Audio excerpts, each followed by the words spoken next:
My name is Dr. John Shoup. I teach chemistry here at TU. I'll be your MC of the day.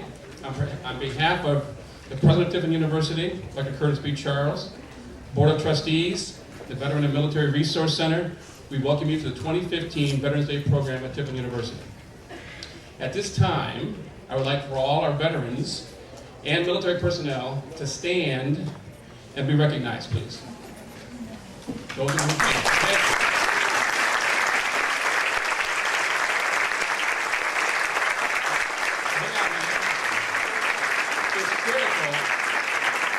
It's critical not just these veterans you see right now, but also their families, their moms, and their dads who supported them. Here's how I look at it. You chose to defend me without ever meeting me. I take that very personally, so thank you. So please remain standing, and Brad, I'd like to have the choir sing the national anthem, so please join us. All of us, please stand now. The national anthem.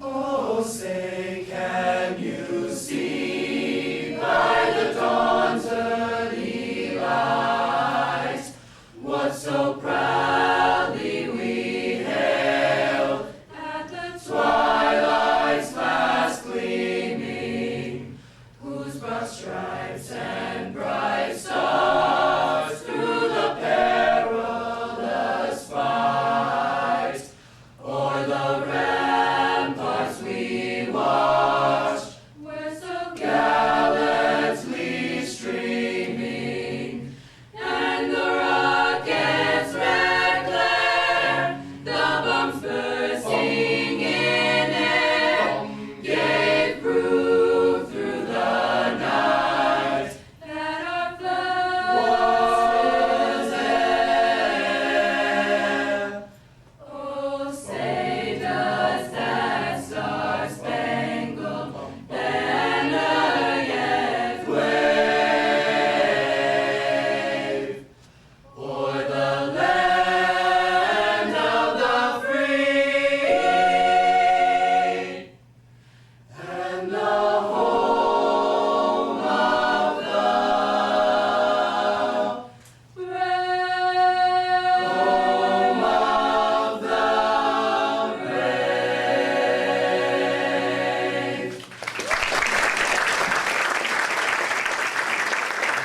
Thank you to you, Brian. Thank you, Brad. I'd like to note also at this time that Tiffin University has the second highest student vet population of any private university in the state of Ohio. Second only to Xavier. And they have an ROTC program that's pretty strong. That says a lot about our university and our program here. So I'd like to introduce the fifth president of TU University, Dr. Curtis Charles.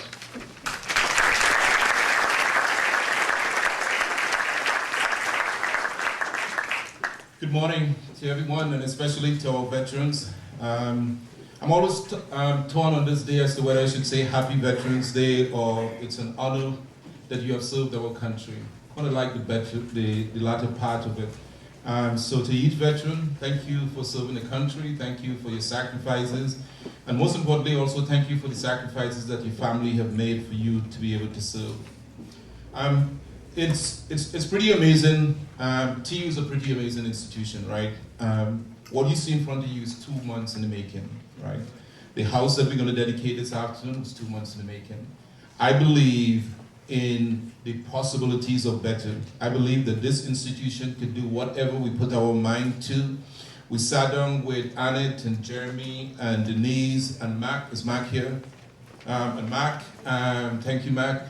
And we sat down and we said, you know, what could we do for Veterans Day? And then Tony came in, and the general came in, and the general didn't even come in to talk to us about today. But I told you now, he's right in front of me. Why not ask him to be our speaker today? And he gladly accepted. His schedule was free, and we appreciate that we had today. So I just wanted to thank everyone who has had anything to do with today's success. I know it's a large group.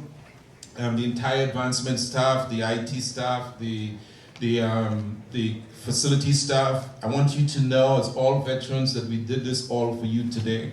It was really important to me that we dedicate the Bridgewater House as a one-stop veteran and military center for you, not only for students who are going to be students at TU, but also for the community. So this is probably one of our most important community outreach. We want this to be a place where you could come and find out about classes, you could find out about benefits, you could find out about jobs that's available. We are teaming up with an entity from Washington, D.C. called Operation PAVE, Paving Access for Veteran Employment. And they have been around since 1946. Their mother company is Paralyzed Veterans of America. So we want to do that. We want to partner with MAC as well. We have an entire house. We have space where we could have offices that could be rotating.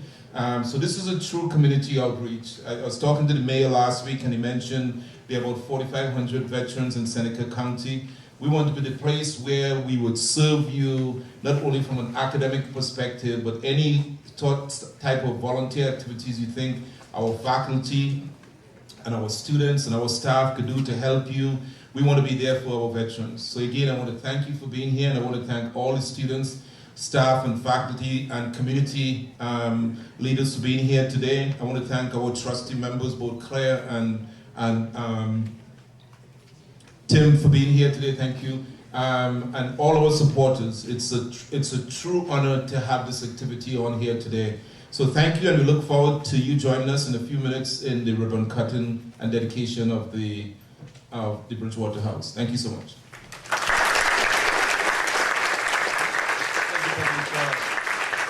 Just one quick thing. I've spoken to over 300 campuses nationwide on veterans issues since 2008. I'm not military, but I've spoken to 300 campuses. This doesn't happen at campuses nationwide. This doesn't happen. I don't see this. And I've spoken at Ohio State, I've spoken at University of Seattle, all across the country. So thank you for being here. All right, we're going to introduce 3 of our local veterans. First of all, we have our freshman, Dustin, gotta get the last name right. I got Barb, come on. We've got Dustin Leck. He is an E4 specialist, United States Army, the pride thereof. He is the son of Barb Cook, and Barb was one of our Blue Star moms who spoke 2 years ago at 9/11 event that had the whole audience just riveted. It was tremendous. So, Dustin.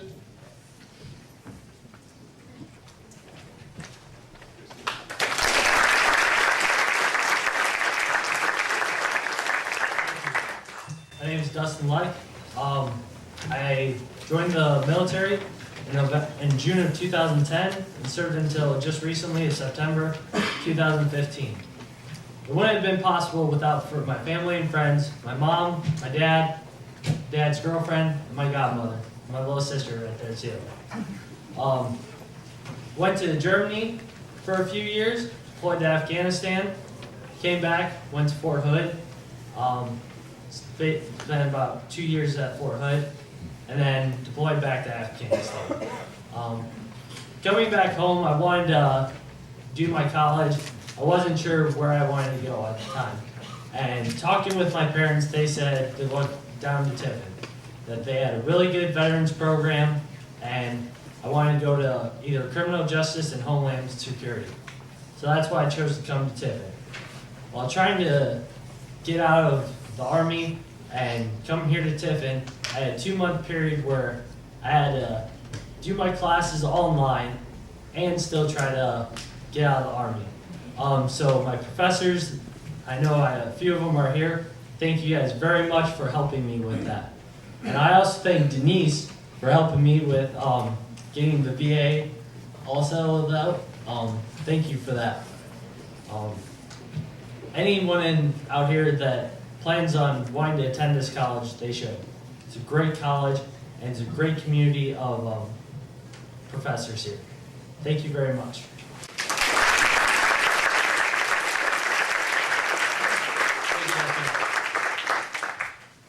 Next, I'd like to introduce the President of the United States Navy, Professor Michael Lewis.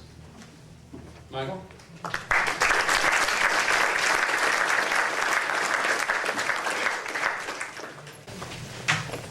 Good morning. I'm Michael Lewis, and instructor here at Tiffin University in Criminal Justice and Social Sciences. Division. I'm also a military veteran. I served over 15 years in the United States Navy. And when trying to encapsulate what I wanted to talk about today, I really figured I'd go back to the basics. And I'll explain that in just a second. But throughout history, the Navy has always met its missions and has been successful in its challenges. The American Naval Service began on October the 13th of 1775 when it created the Continental Navy. From those early days of naval service, there has been a certain bedrock or core values that has always stood the test of time, and has been at the forefront really of the Navy's missions and success. Those principles are honor, courage, and commitment. I want to explain those just in a brief second, but the honor portion is really the Navy taught me that we should conduct ourselves in the highest ethical manner in all relationships with our peers, our subordinates, and our superiors. To be honest and truthful in our dealings with each other, abide by uncompromising code of integrity, taking responsibility for our actions, and keeping our word, either by fulfilling or exceeding our legal and ethical responsibilities and obligations, both in our public and professional lives. The second is courage. Courage to meet the demands of our profession and the mission, either if it's dangerous, hazardous, demanding, or otherwise difficult. To make decisions in the best interest for us in the Navy or certainly in the nation, without regard to personal consequences. To meet these challenges while adhering to a higher standard of personal conduct and decency. Courage actually is the value that gives us the moral and mental strength to do what's right, even in the face of personal and professional adversity. Finally, commitment. Commitment is really the respect up and down the chain of command, so to speak. It's care for the safety, professional, personal, and spiritual well-being of people. To show respect towards all people without regard to race, religion, or gender. Treat everybody with human dignity and commitment to positive social change and to personal improvement and constant improvement. The day-to-day duty of every man and woman in the Navy is to work together as a team to improve itself and to improve ourselves individually as well. After the Navy, I spent a career in law enforcement now here at Tiffin University.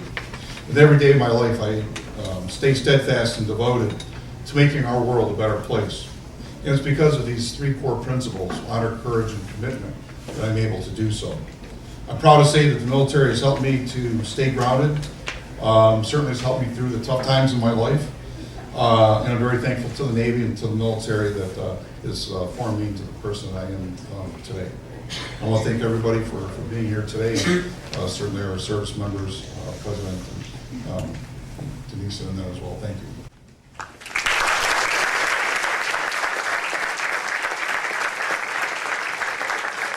Lastly, I'd like to introduce the President of the United States Army First Lieutenant Michael Porter. Michael?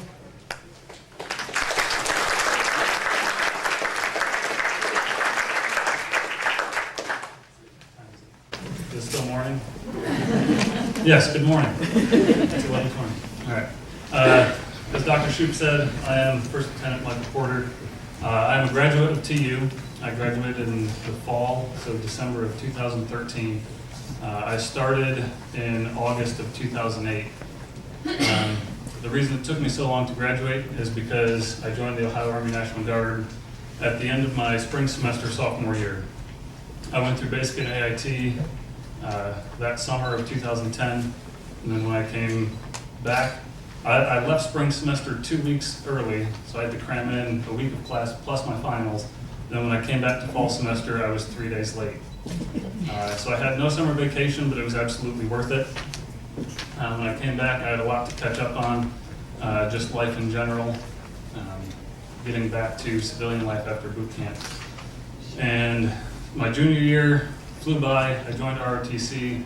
That following summer, 2011, I attended a 4-week-long training and assessment for ROTC, and then I did not return that fall because I went down to Camp Shelby, Mississippi to get ready for a deployment. I missed 3 semesters of what would have been those next 2 semesters would have been my senior year, but I missed 3 semesters and came back and finished up a spring semester, had a summer vacation, and then graduated at the end of the fall semester in 2013. When I graduated in fall of 2013, through ROTC, I commissioned as an officer, stayed within the Ohio Army National Guard, where I am still, I'm still in the National Guard. Since I've graduated, almost 2 years ago, I was a platoon leader in the infantry in Charlie Company, 1st of the 148th Infantry Regiment, which is stationed here in Tiffin. So I haven't left, haven't been on campus much, but I haven't left Tiffin. It's still my home. And I've just recently been moved to Echo Company, which is in Lima, as the executive officer. I currently work as the Director of Christian Education at Trinity UCC, which is downtown across from the library, and I'm working on my Master's of Divinity in an effort to become a chaplain for the Army. So that's my background. It's not very brief at all. That's my background. I would like to share with you what I believe a veteran is. Recently, I've heard a lot of debate about who qualifies as a veteran, whether it's someone who served but never actually deployed, or whether it's someone who's actually been in combat and seen combat. My take on this debate is that anybody who has joined the military, whether they're soldier, airman, sailor, Marine, whether you served in peacetime or during conflict, you are a veteran. When you enlisted or commissioned, whichever it was, or even if you were drafted, you wrote a blank check to the United States of America, payable up to and including your life. That to me is a veteran. The distinction then becomes for someone who has seen combat or deployed, you are now a combat veteran, but all service members are veterans. And a way that I remember this is in my wallet every day. I carry a blank check. And it's a reminder that I've committed my life to defend this great country.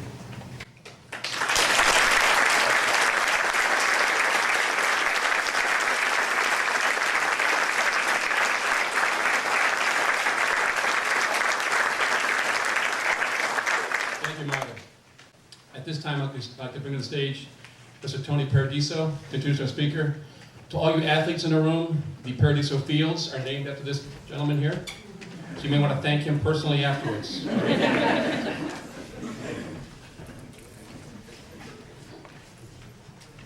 I take half the credit. Brother Tim down here is the other half. Thank you. First of all, thank you, veterans, for serving, and we really appreciate that. I get the privilege to introduce our speaker, General Mark Scheid. He completed over 29 years of military service, retiring at the rank of Brigadier General. In 2001, Brigadier General Scheid was Chief of the Logistics War Plans for U.S. CENTCOM prior to and during the initial ground operations into Afghanistan and Iraq. He was responsible for writing the initial strategic logistics war plans for both wars. In 2003, Brigadier General Scheid assumed the duties as Chief Operations for the Military Surface Deployment and Distribution Command, where he was responsible for executing Army sea deployment and sustainment operations in all worldwide seaports. He has some really good stories about that. In 2005, General Scheid assumed duties as commander of Fort Eustis, where he was the Army's Chief of Transportation until his retirement in November of 2006. General Mark Scheid.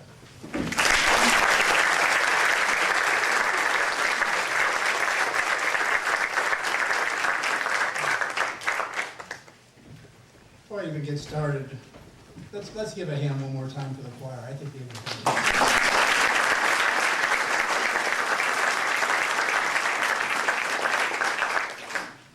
So, thanks, Tony, for that introduction. It's great to be back in Tiffin, where I was actually born and raised. In particular, Tiffin University, as this is a school my father graduated from in 1949. I want to particularly thank Dr. Charles for asking me to speak today. I thoroughly enjoy any time I can speak of our military and opportunity to speak to all of you here on this important day. Recently, I had an opportunity to sit down and talk to Dr. Charles and some of his staff. I'm highly impressed with the curriculum being taught here at Tiffin University and the vision Dr. Charles has for making this an even greater institution. I'm most impressed with the direction the school is moving in cyber studies. I believe cyber is a weakness in our country, and this is an area that we must address immediately. Later in my talk, I will tell you why cyber studies is becoming so important to our survival as a nation. So, as you all know, today is Veterans Day, a day the nation has chosen to honor all past and present veterans, and rightfully so. Because as the saying goes, it is the veteran who has given us our freedoms, not the politicians, nor the educators, nor any other group or organization.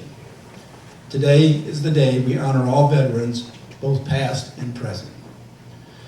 I know many of you here in the audience, I just heard from some of them, are veterans.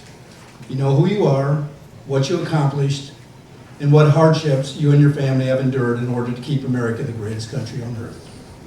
Each of you veterans has your own personal reasons why you entered the service and why you left the service.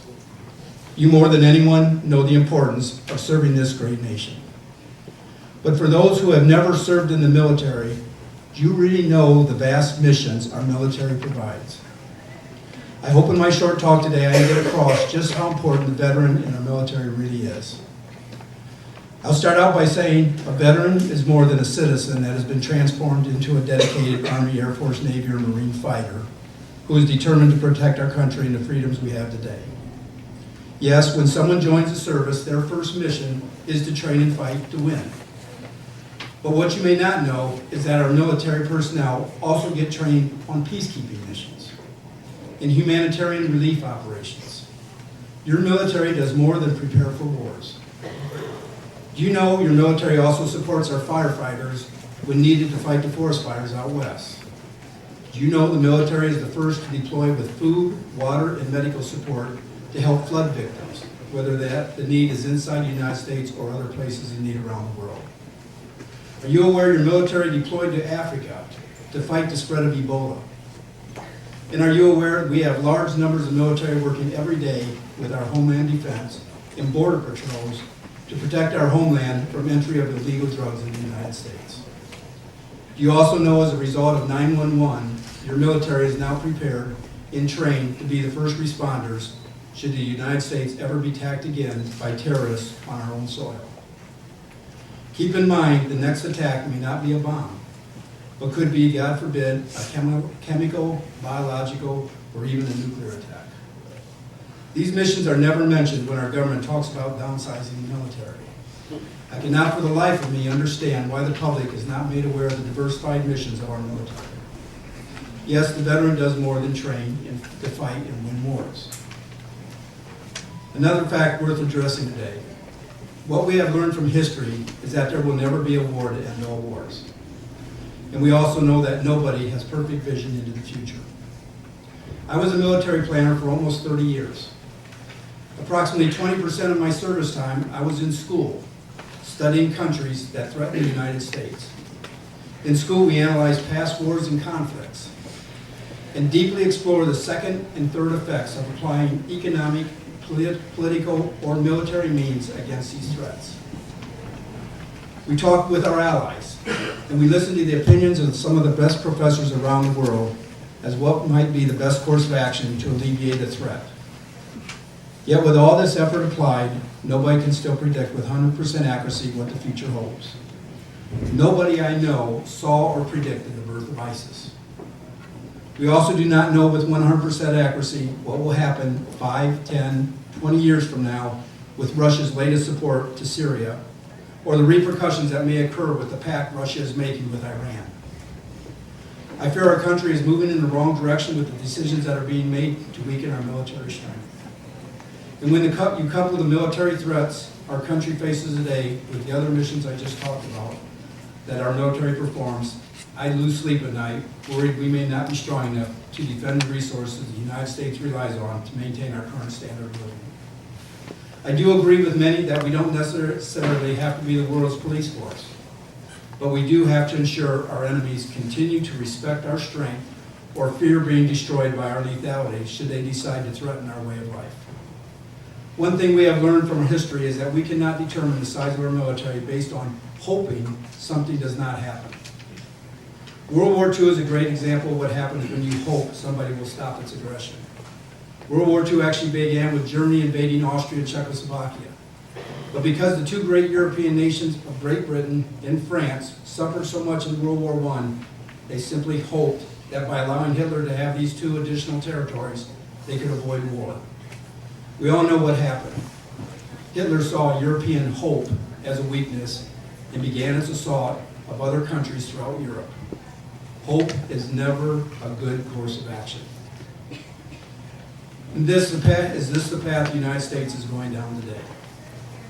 3 weeks ago, I went to a military conference in Washington, D.C. I learned that our current combat readiness is currently at 33% effectiveness across the military. With that effectiveness today, we can only fight and win a very small battle.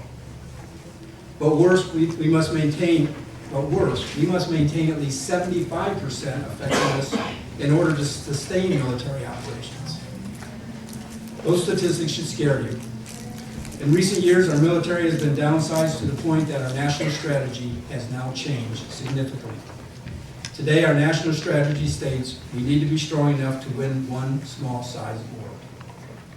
Congress is considering changing our national strategy to state we must be able to win one small battle against terrorism. Just a few years ago, our national strategy was to maintain armed forces capable of fighting and winning two large-scale wars simultaneously. So now, what happens should we get into a war with Iran over nuclear weapons?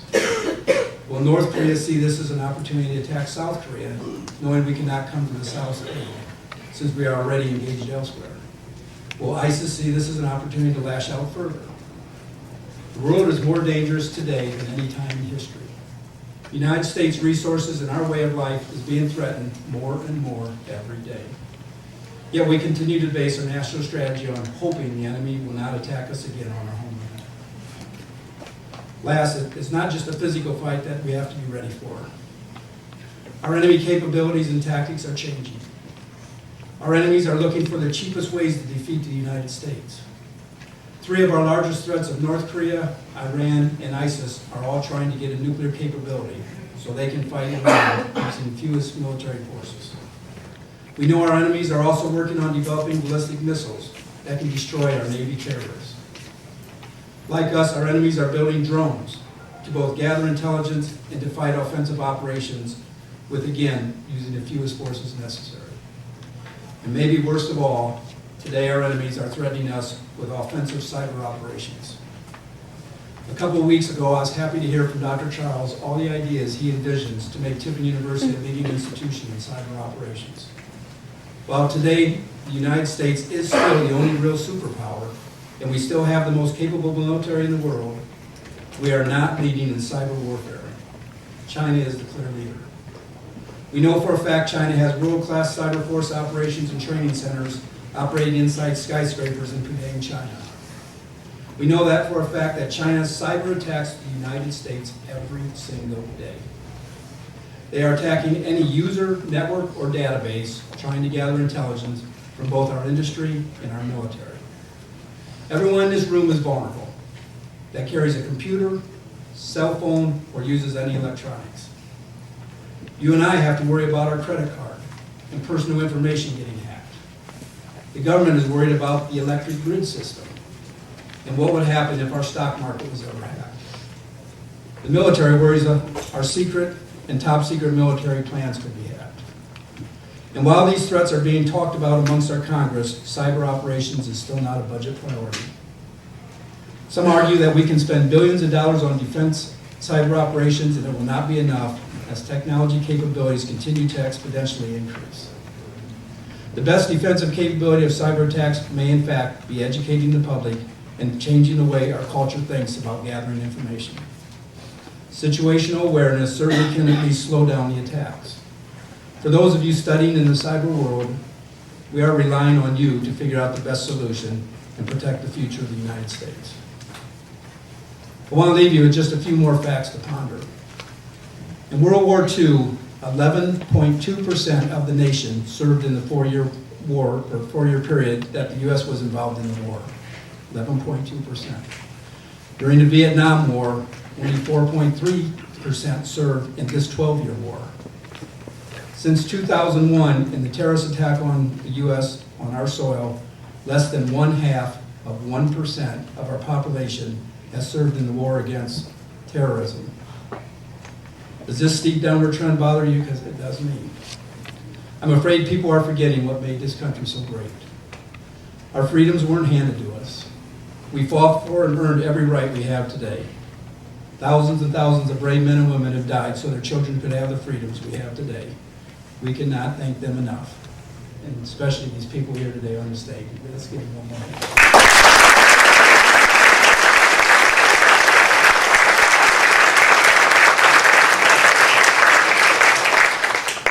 I could stand up here and go on and on, but I've probably given you more than enough to even think about. I started my talk today thanking our veterans for all they have done and all they have given. Everybody in here, please keep in mind the veteran will continue to support them, and keep in mind that most military personnel have been on multiple dangerous deployments. Yet they will ask for nothing more than just your support.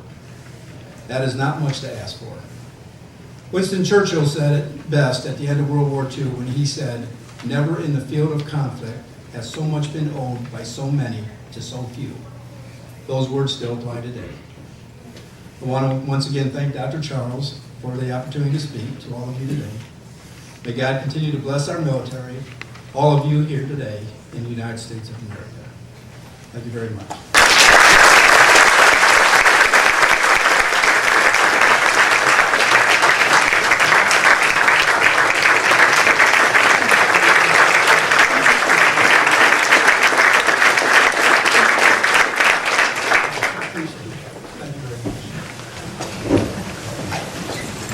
Give me an opportunity also, I want to tell you about something that we're going to plan here in Tiffin, if you haven't heard about it already, and you said I could speak about it today.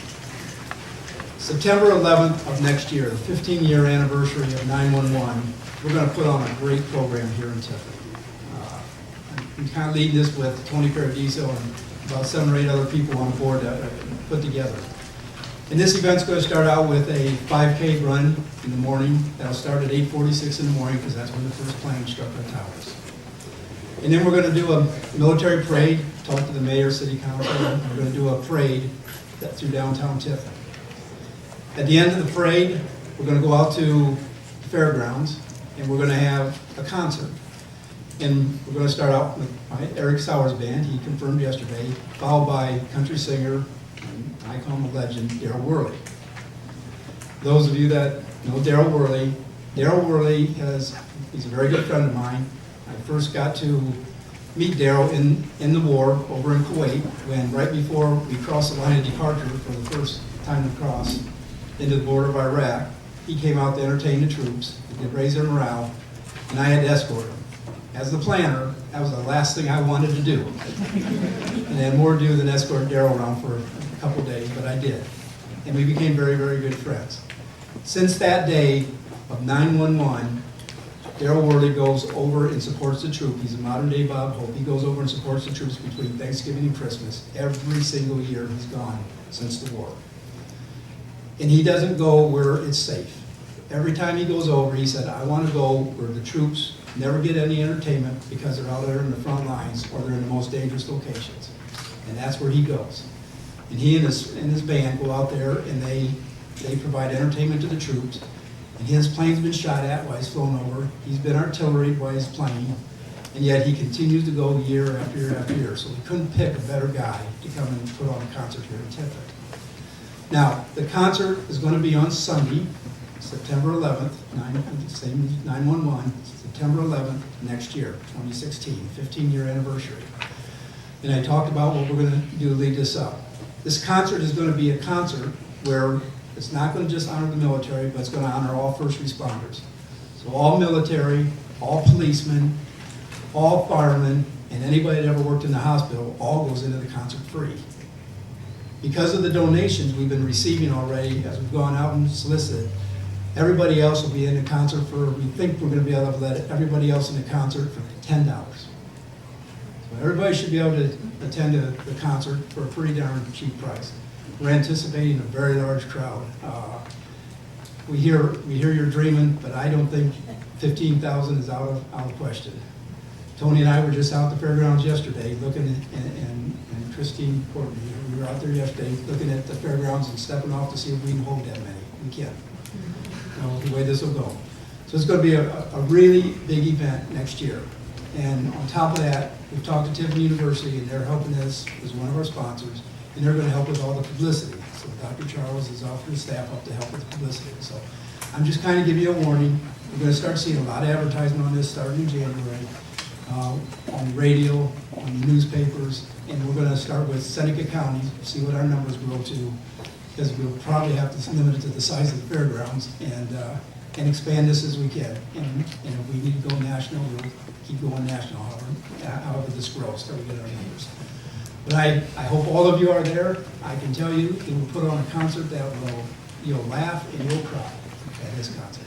He's a terrific entertainer, and I think it's going to put Tiffin on the map September 11th next year. So thanks for letting me speak about that.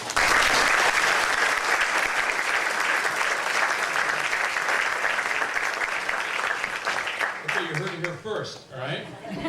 Where's the Tribune at? Is Nicole in the audience? Stop the presses. Okay, to all my students in the audience, you may want to have remembered everything the General had to say, because you may see a bonus question on the next exam. I hope you paid attention.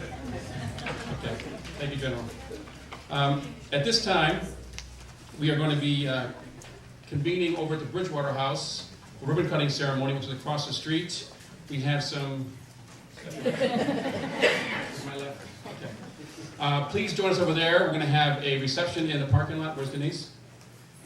Right in the parking lots, and we have ribbon cutting, so please, please, please join us over there. All my students, please, we have time. Right across the street, we have people stopping traffic, yes? Up to the corner? Okay, all right. So I want to thank all the veterans in attendance tonight, all the people from the community, all the students that were here today, the General, President, thank all of you. We are now convened, we're done for the day. See you across the street. Thanks so much.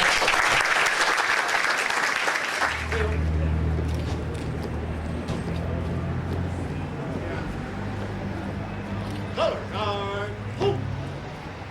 Right, peace. Post colors.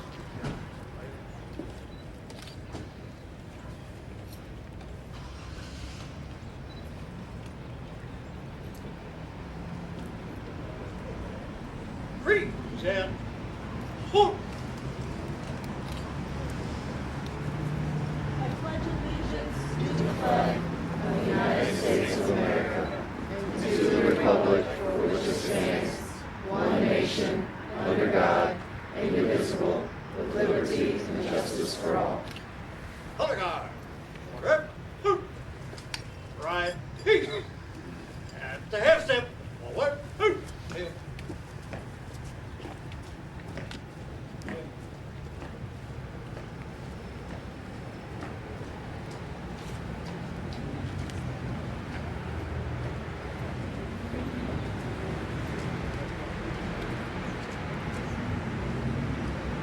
Good morning. Good morning. On behalf of Seneca County, I serve as one of the county commissioners on behalf of our board and all residents of Seneca County. We have to say Happy Veterans Day. You know, we're able to say that because of the many individuals across our country who have paid the ultimate sacrifice, who have are willing to give up their lives to serve our country for our freedoms, and we enjoy many freedoms because of them.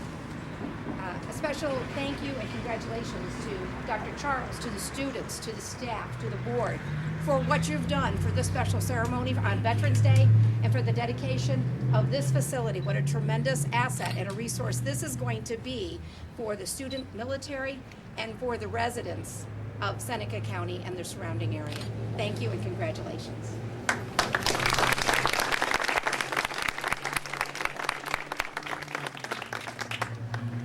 Good morning again.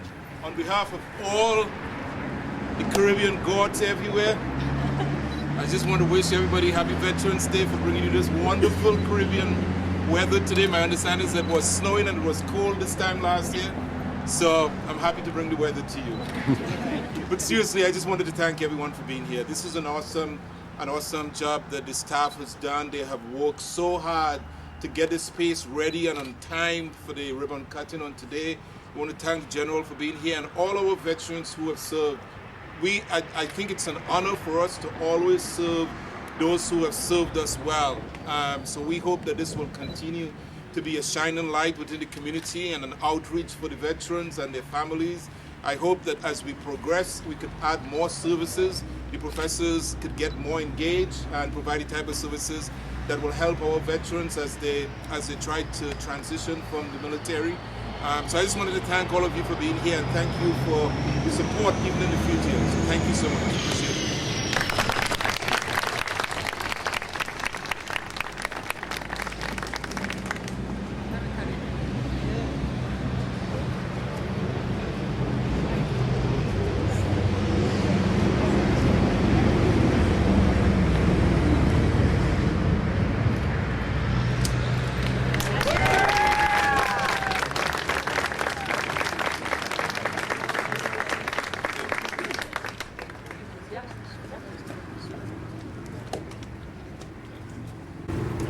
And I would like to welcome everyone to our new Center for Veteran and Military Services here.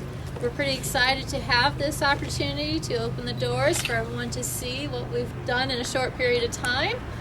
The upstairs is our phase 2 of the renovation. You can go up the back stair, not the front. We have that blocked off.